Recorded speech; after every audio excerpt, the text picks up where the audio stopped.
Fangio au départ d'une des plus fantastiques épreuves de la saison, les 1000 milles de Brescia, disputées par plus de 500 conducteurs au Tour de Kling. Le duel Mercedes-Ferrari est entamé. Il se poursuivra passionnant jusqu'à l'arrivée.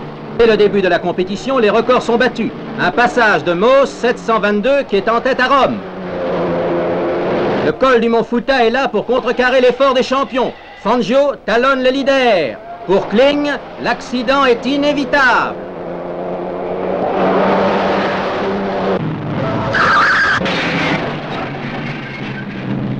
On se précipite, on craint le pire, tandis qu'un rival regarde dangereusement l'engin de Kling. Fort heureusement, Kling s'en tire avec une jambe cassée. Dès lors, Mos, dont la performance est extraordinaire, ne peut plus être battu.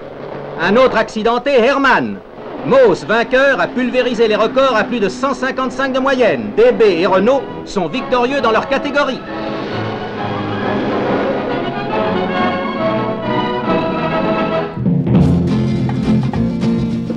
Après 5 années d'interruption, le Tour de France automobile faisait étape hier en Vaucluse à Bédouin.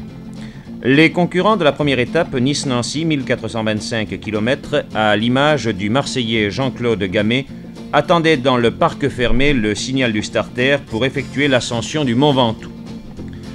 Cette épreuve classique de 21 km 600 reste toujours un difficile obstacle à franchir pour les 102 concurrents restant en course.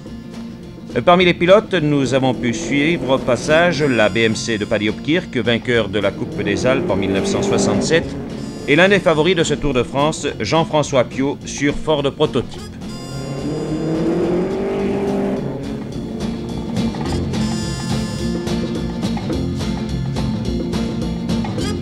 Les Porsche sont également les favorites et Gérard Larousse, que voici à l'arrivée de cette première étape, serait officieusement en tête au classement général Scratch, réalisant notamment le meilleur temps dans le Mont-Revard. Sa Porsche effectuait ensuite le meilleur chrono dans le Vallon d'Alsace, 5 minutes 18 secondes 7 dixièmes. Cette première étape a déjà effectué une première sélection à l'image du terrible mur de Saint-Estève, occasionnant notamment la disparition de la Porsche 910 de Jean-Pierre Josson.